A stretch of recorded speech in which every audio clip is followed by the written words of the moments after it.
Selamat pagi, Anda menyaksikan Breaking News TV One dan hari ini sidang lanjutan perkara perselisihan hasil pemilihan umum Pilpres 2024 tengah berlangsung di Gedung Mahkamah Konstitusi dan kita akan langsung bergabung di Gedung Mahkamah Konstitusi untuk mengikuti jalannya sidang. Kuasa hukum yang hadir yang mulia, rekan Zahru Arkom, rekan Imam Munandar, rekan Muhammad Ruliandi, rekan Wildan Sukoya, rekan Edo Irmansyah, staf Romi Maulana, dan Taufikur Rahman yang mulia. Terima kasih. Assalamualaikum warahmatullahi wabarakatuh. Waalaikumsalam. Terima kasih, Pak. Dari pihak terkait silakan. Terima kasih yang mulia. Dari pihak terkait hadir kuasa hukumnya. Pertama adalah Profesor Dr. Yusril Iza Mahendra dari samping saya. Yang kedua adalah Dr. Fahri Bahmid. Yang ketiga adalah Maulana Bungaran. Kelima adalah Profesor Dr. Otto Cornelis Kaligis. Yang keenam adalah Dr. Hotman Paris Hutapea. Ketujuh, Dr. Nikolai Aprilindo. Kedelapan, Andi Christian.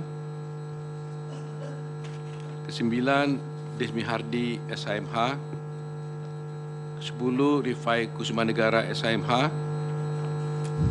11, Hidayat Bostam SH.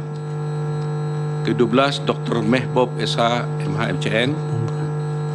Ke-13, Raka Gani Pisani. 13 Nurul Firdausi, dan saya sendiri Otto Hasibuan. Terima kasih yang mulia. Terima kasih Pak Otto. Dari Bawaslu. Terima kasih yang mulia. Assalamualaikum warahmatullahi wabarakatuh. Dari Bawaslu hadir Bapak Toto Haryono, Ibu Loli Suhenti, Bapak Puadi, dan dari staf ada Kurniawan, Shoki, kemudian Arif, dari Biro Hukum dari Pak Agung, dan juga Labayoni, saya sendiri Rahmat Bagja yang mulia. Terima kasih Pak Ram. Baik, saudara-saudara, bahwa pagi hari ini kita akan mengagendakan sidang dengan agenda pemeriksaan persidangan dengan agenda untuk mendengar keterangan saksi-saksi dan ahli dari pemohon 1. Berdasarkan catatan yang disampaikan kepaniteraan, pemohon nomor 1 mengajukan 7 ahli dan 11 saksi. Betul nih Pak Heru? Betul yang mulia. Baik. Kemudian dari 18 orang ini yang beragama Katolik hanya Pak Antoni ya? Benar yang mulia. Selebihnya Islam, baik saksi maupun ahli ya. Kalau begitu bisa maju bersama-sama untuk mengucapkan sumpah, hanya tempatnya nanti dipisah. Kelompoknya untuk ahli sendiri, untuk saksi sendiri. Silakan maju ke depan. Izin yang mulia. Ya. Mohon kebijaksanaannya, satu ahli, Profesor Dr. Joher Mansah Johan, Ya. ada keterlambatan yang mulia dalam perjalanan. Ya, baik, apa-apa. Nanti Ya. disumpah tersendiri. Ya. Kemudian satu saksi yang pemeriksaan jarak jauh, satu saksi agak terlambat satu yang mulia. Saksi juga terlambat satu? Satu terlambat satu yang mulia. Yang atas nama siapa Pak? Pak Terazen yang mulia. Dokter paling nomor 1, saksi nomor 1. Mirza, No, bukan. saksi Paling kan? bawah mah Pak Terazen yang mulia. Patra Pak Trajen nggak ada. Arif Patra Wijaya yang mulia. Nomor Arif. Oke. Ini juga belum hadir ya? iya yang mulia. Baik. Kemudian yang di Amerika via Zoom yang mulia 1 orang. Adnin Armas ini. Amrin Harun yang mulia. Oke, sorry. Amrin Harun ya. Iya yang mulia. Ini Mau di kelompoknya dipisah antara ahli dengan saksi. Petugas mana nih petugas? Ahli kelompok kiri, agak bergeser supaya, ya. Nah.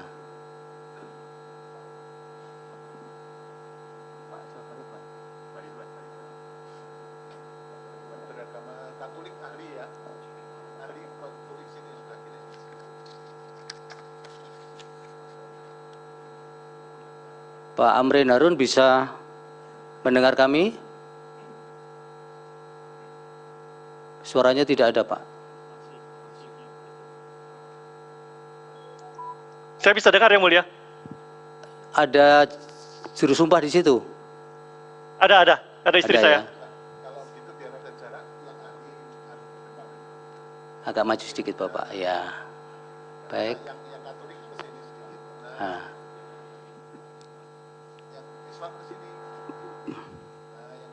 Baik.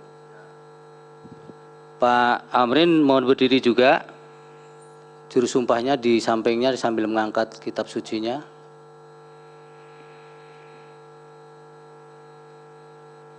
Baik, kemudian untuk memandu lapas sumpah dimohon berkenan Yang Mulia untuk yang agama Islam Bapak Ridwan Mansur, yang Katolik atau Kristen Bapak? Katolik nanti dipandu Yang Mulia Bapak Daniel. Dipersilakan yang ahli dulu yang agama Islam, Pak Ridwan Mansur. Baik, Yang Mulia, terima kasih. Bapak Bambang Eko, Bapak Faisal Basri, Profesor Ridwan, Bapak Fit Adrison, Bapak Yudi Prayudi, Bapak Profesor Johan belum hadir ya. Ya baik. Ikuti lafaz sumpah ahli yang akan saya tuntunkan menurut agama Islam. Bismillahirrahmanirrahim.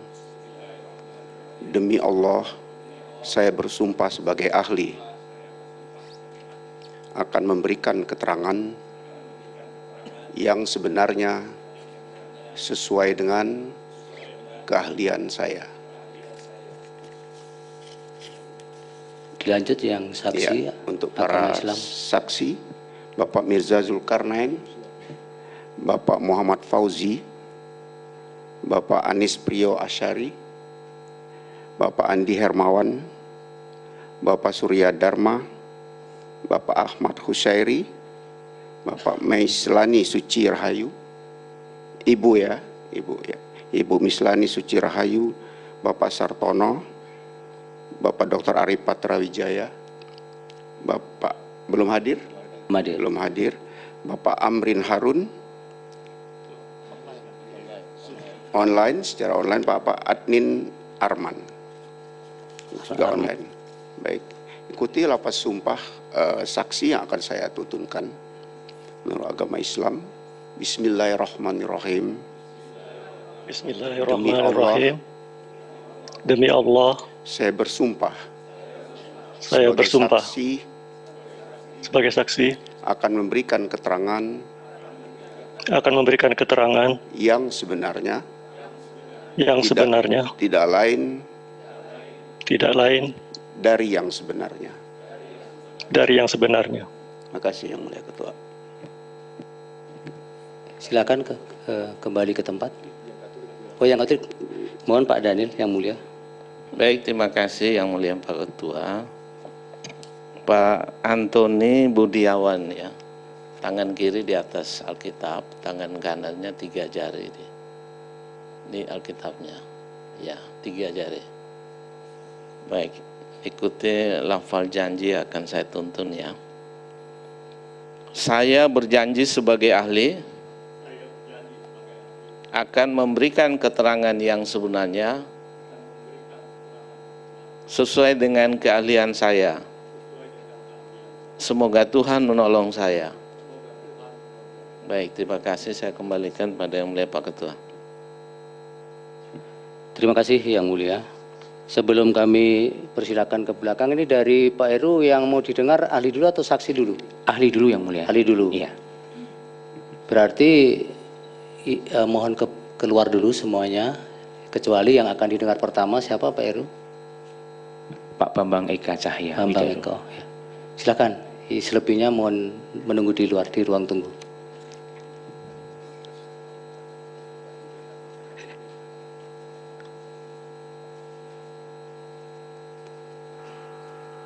Pak Bambang bisa langsung ke podium.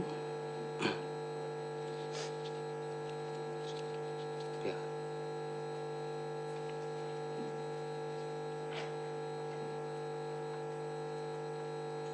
Mendekat ke ahli ya Pak, ke tim kuasa hukum.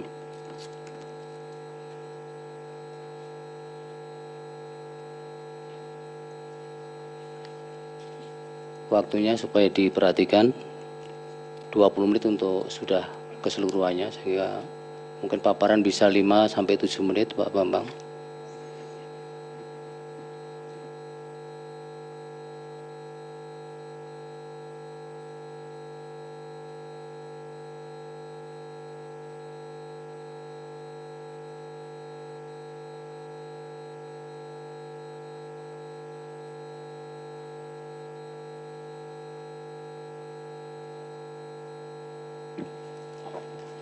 Berikutnya nanti siapa Pak ya?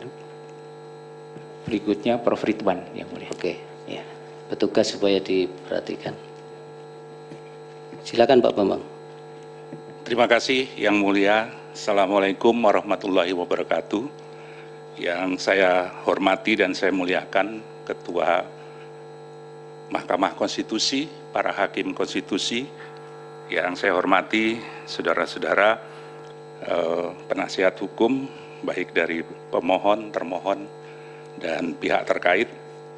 Izinkan saya menjelaskan pokok-pokok pikiran yang sudah saya tulis dan sampaikan kepada majelis. Cuma dalam kesempatan ini saya akan mencoba membaca lebih ringkas poin-poinnya saja. Yang dimintakan keterangan kepada saya oleh penasihat hukum adalah tentang penetapan Gibran Rakabuming Raka, anak dari Presiden Jokowi, sebagai cawapres melanggar hukum dan konstitusi. Saya mulai dengan pasal 75 Undang-Undang Pemilu yang mengatur tentang peraturan dan keputusan KPU. Untuk menyelenggarakan ayat 1, untuk menyelenggarakan pemilihan umum, sebagaimana diatur dalam undang-undang ini, KPU membentuk peraturan KPU dan keputusan KPU. Ayat 2, peraturan KPU sebagaimana dimaksud pada ayat 1 merupakan pelaksanaan peraturan perundang-undangan. Ayat 3 saya lewati, ayat 4 dalam hal membentuk peraturan KPU yang berkaitan dengan pelaksanaan tahapan pemilu, KPU wajib berkonsultasi dengan DPR dan pemerintah melalui rapat dengar pendapat. Selanjutnya, putusan Mahkamah Konstitusi nomor 90 PUU 21/2023 telah merubah pasal 169 huruf Q menjadi berusia paling rendah 40 tahun atau pernah atau sedang menduduki jabatan yang dipilih melalui pemilihan umum, termasuk pemilihan kepala daerah. Selanjutnya, pasal 221 sampai 230 Undang-Undang Pemilu mengatur tentang tata cara penentuan, pengusulan, penetapan pasangan calon presiden dan wakil presiden.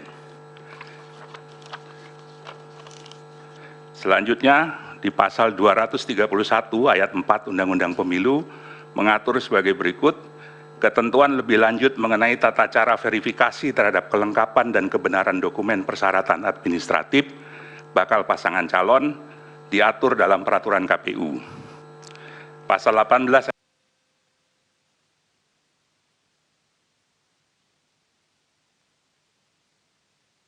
mengatur sebagai berikut, ketentuan lebih lanjut mengenai tata cara verifikasi terhadap kelengkapan dan kebenaran dokumen persyaratan administratif bakal pasangan calon diatur dalam peraturan KPU.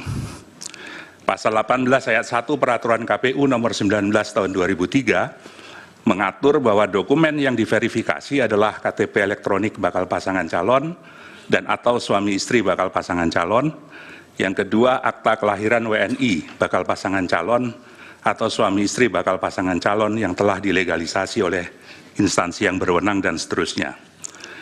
KPU telah menetapkan peraturan KPU nomor 19 tahun 2023 tentang pencalonan peserta pemilu presiden, wakil presiden pada tanggal 9 Oktober 2023 dan diundangkan dalam berita negara tanggal 13 Oktober.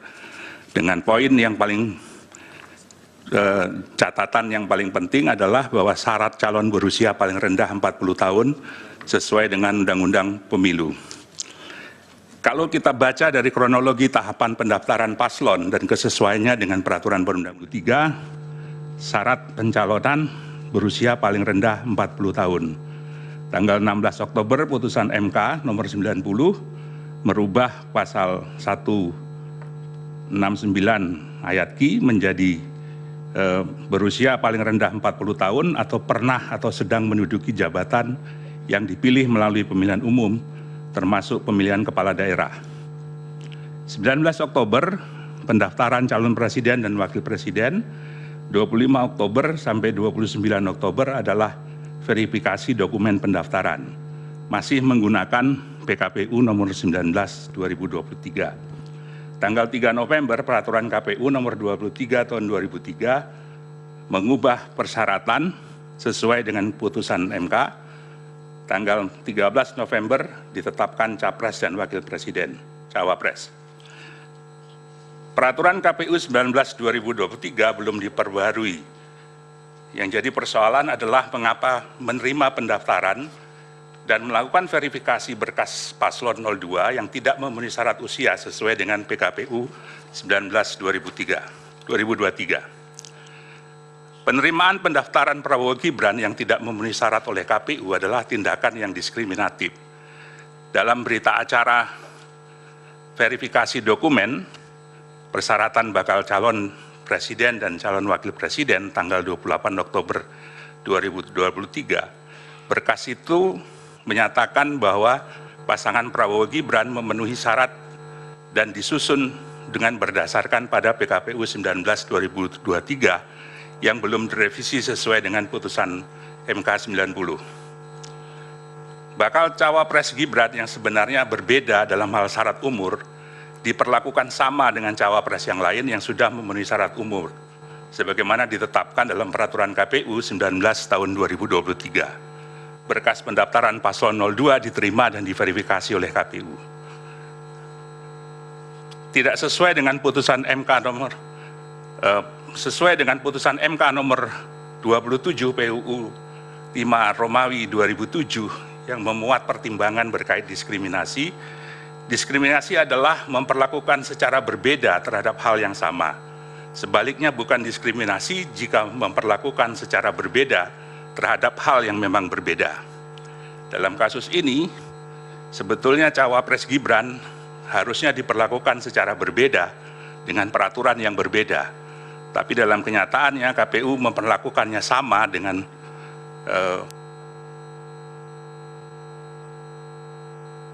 memperlakukan secara berbeda terhadap hal yang memang berbeda. Dalam kasus ini, sebetulnya cawapres Gibran harusnya diperlakukan secara berbeda dengan peraturan yang berbeda. Tapi dalam kenyataannya KPU memperlakukannya sama dengan calon wakil presiden yang lain, diverifikasi dengan peraturan yang sama.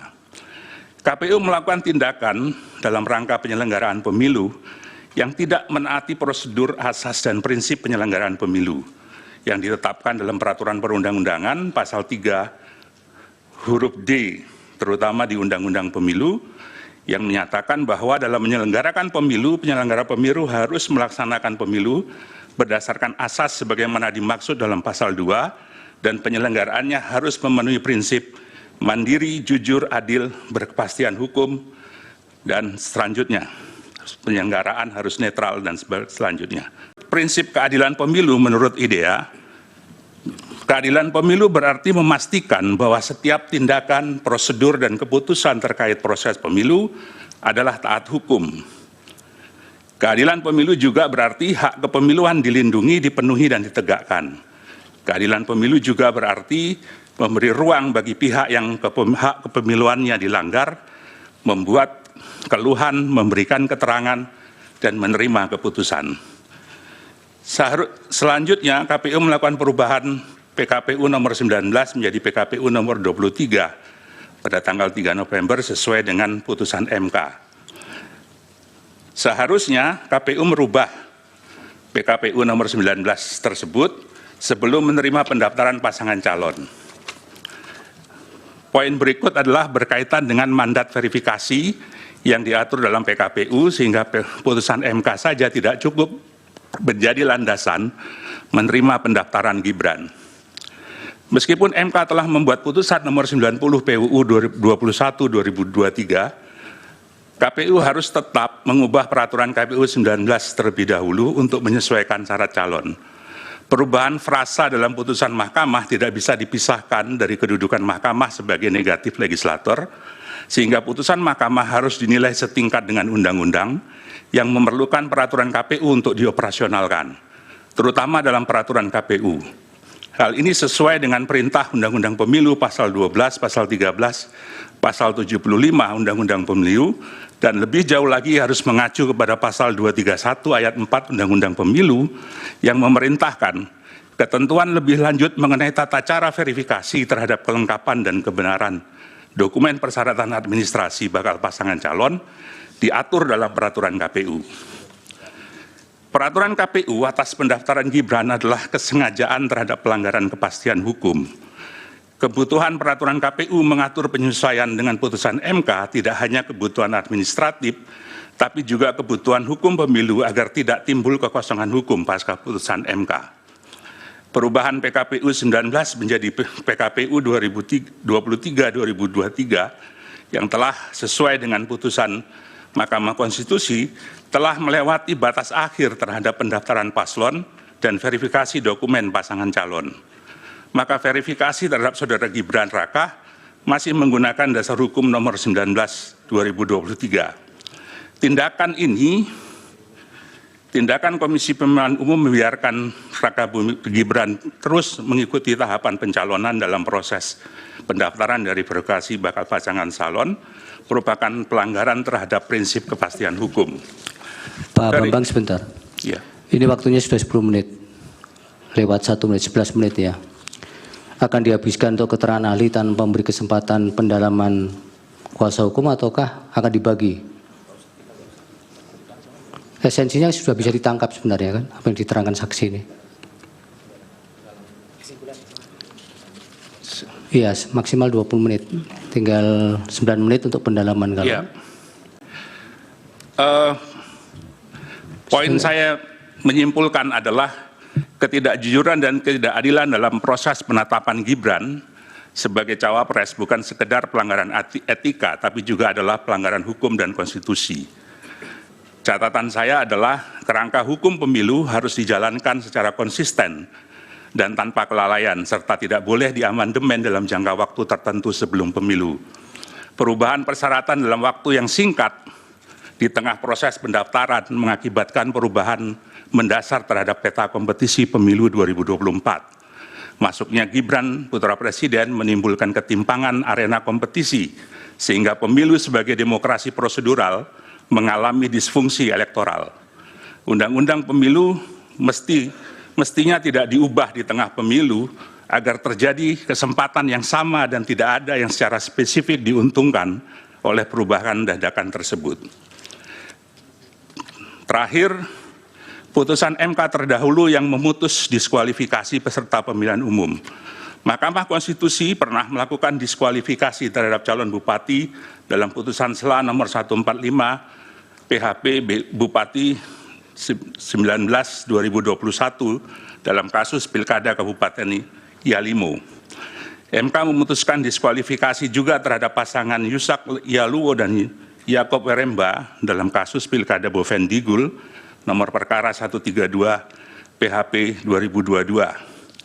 Begitu juga dengan kasus Dirwan Mahmud dan Hartawan dalam nomor perkara 57 PHP 2008. Saya kira demikian keterangan saya, Yang Mulia. Saya coba padatkan, keterangan tertulis secara resmi sudah diserahkan kepada penasihat. Terima kasih. Kami, Pak. Silakan Pak Heru, masih ada 7 menit. Terima kasih Pak Ketua, saya izin bertanya. Mas Bambang silakan di podium lagi, ada 3 pertanyaan saya. Tolong dibuka slide nomor 4 tadi. Slide nomor 4. Dalam slide nomor 4, putusan MK disebutkan pada tanggal 16 Oktober. Sehingga pada saat itu ada kesempatan bagi KPU untuk mengubah putusannya, mengubah peraturannya. Pendaftaran paling terakhir 25 Oktober. Jadi pada saat pendaftaran CWP itu dia masih menggunakan peraturan KPU nomor 19 tahun 2023. Perubahannya baru nomor 20 tanggal 3 November. Betul begitu ya? Itu pertanyaan pertama. Bagaimana pendapat saksi mengenai itu? Terus kedua, di bukti P17 itu ada keputusan Komisi Pemilihan Umum nomor 1632 tahun 2023. Saya baca hal menimbangnya dan saya baca hal mengingatnya. Tidak ada satupun hal menimbang itu yang merujuk pada putusan MK. Tapi kemudian putusan ini mengubah Perkap KPU itu nomor 19 menjadi nomor 23 di hal mengingatnya. Apakah penetapan dalam hal ini Komisioner KPU Kabupaten Murung Raya diinstruksikan oleh KPU RI melalui KPU Provinsi Kalimantan Tengah, Pak Harmain, Pak Sastriadi, Pak Keko, Pak Anton, untuk mengubah status partai politik Gelora dari status belum memenuhi syarat menjadi memenuhi syarat.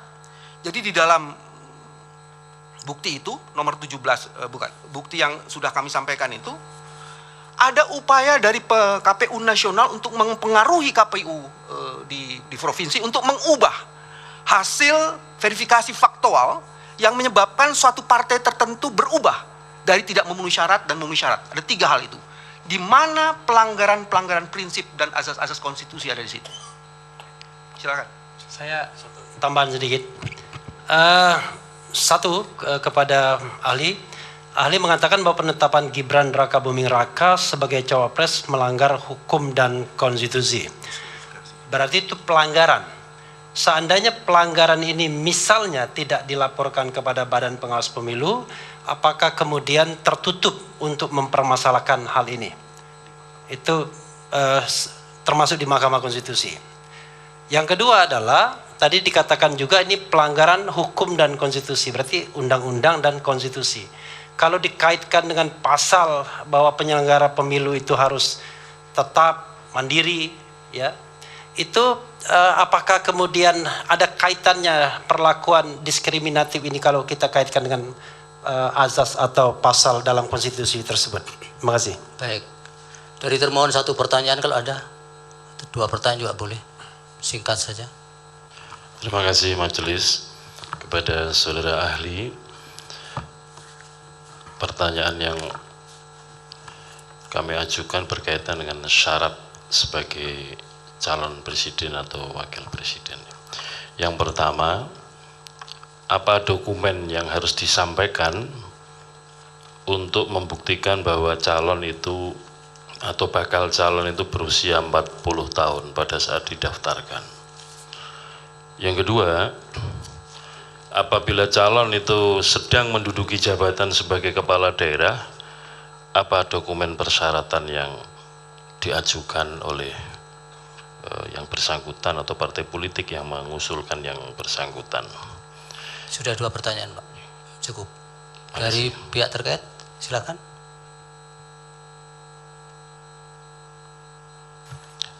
Kami ingin bertanya, pertama, apakah saudara ahli tahu dan dapat membedakan antara sengketa proses dan sengketa hasil dalam pemilu? Apakah proses pencalonan itu termasuk sengketa hasil ataukah sengketa proses? Kedua, jika penyelenggara negara itu tahu bahwa ada norma hukum yang lebih tinggi yang mengatur sesuatu, tapi ada juga norma hukum yang lebih rendah, dan peraturan lebih rendah itu bertentangan dengan yang lebih tinggi. Yang lebih rendah itu secara formal masih berlaku. Apa yang dia harus lakukan jika dia berhadapan dengan situasi seperti itu? Cukup 2 pertanyaan, Prof. Dari Bawaslu ada 1 pertanyaan, cukup ya. Silakan Pak Bambang dipersingkat untuk dari para pihak tadi sekaligus.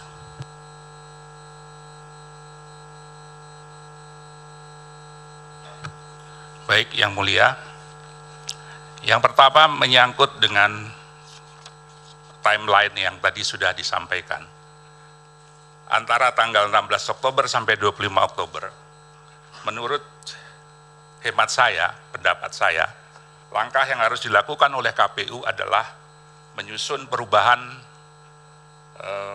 PKPU nomor 19 2023 dan mengajukannya kepada DPR.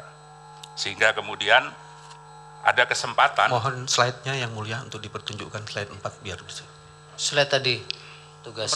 Nomor 4 slide. Ya. Ada waktu kurang lebih 9 hari atau 10 hari untuk merubah peraturan KPU 19 2023 ini. Dan waktu ini terbuang percuma, tidak ada tindakan yang berarti dalam mengubah peraturan KPU tersebut. Sekaligus menjawab pertanyaan Prof. Yusril tentang bagaimana kalau ada norma hukum yang bertentangan, seharusnya norma yang lebih rendah menyesuaikan dengan norma yang lebih tinggi. Nah, persoalannya adalah kerangka hukum pemilu itu tidak cuma undang-undang, tapi juga peraturan KPU. Dipertegas dalam pasal 75 Undang-Undang Pemilu, bahwa untuk melaksanakan pemilihan umum, KPU harus membentuk peraturan KPU dan keputusan KPU. Peraturan itu, sebagaimana dimaksud, adalah pelaksanaan peraturan perundang-undangan. Dalam catatan ini, maka seharusnya KPU segera mengubah PKPU 19 2023 dan kemudian segera meminta kepada DPR dan pemerintah untuk mengadakan rapat dengar pendapat umum. Karena rapat dengar pendapat umum itu adalah diamanatkan oleh Undang-Undang 7 2017 pasal 75 ayat 4. Jadi ada proses yang harus dilewati melalui hal tersebut. Pertanyaan yang kedua, saya lupa. Ada putusan P17 KPU. ya. Iya. Putusan Komisi Pemilihan Umum nomor. Putusan KPU menurut saya jadi cacat secara hukum karena tidak mengacu kepada putusan Mahkamah Konstitusi nomor 90. Walaupun dia mengubah, saya tidak memegang dokumennya, mengingat pada peraturan Komisi Pemilihan Umum nomor 19, ya, dan kemudian telah diubah menjadi nomor 23. Ini menjadi pertanyaan karena ketika putusan ini dibuat, peraturan KPU nomor 23 itu belum ada, belum disahkan. Ya sudah, yang lain jawab. Yang mulia, pertanyaan saya nomor 1 belum dijawab. Saya kira belum memang, karena saya tadi kebetulan menyambung dengan pertanyaan nomor 2, Prof. Yusril. Baik, yang ketiga pertanyaan dari penasihat hukum, dalam kasus KPU Murung Raya yang diintervensi untuk mengubah status parpol Gelora, setahu saya kasus ini sudah dibawa ke DKPP, tapi menurut saya ini adalah pelanggaran serius terhadap prinsip atau asas pemilu, terutama jujur dan adil. Kenapa jujur dan adil? Karena sebetulnya hasil verifikasi faktual itu menyatakan Gelora tidak memenuhi syarat, tapi kemudian dipaksa untuk memenuhi syarat. Berarti ada perlakuan yang tidak jujur terhadap dokumen verifikasi itu.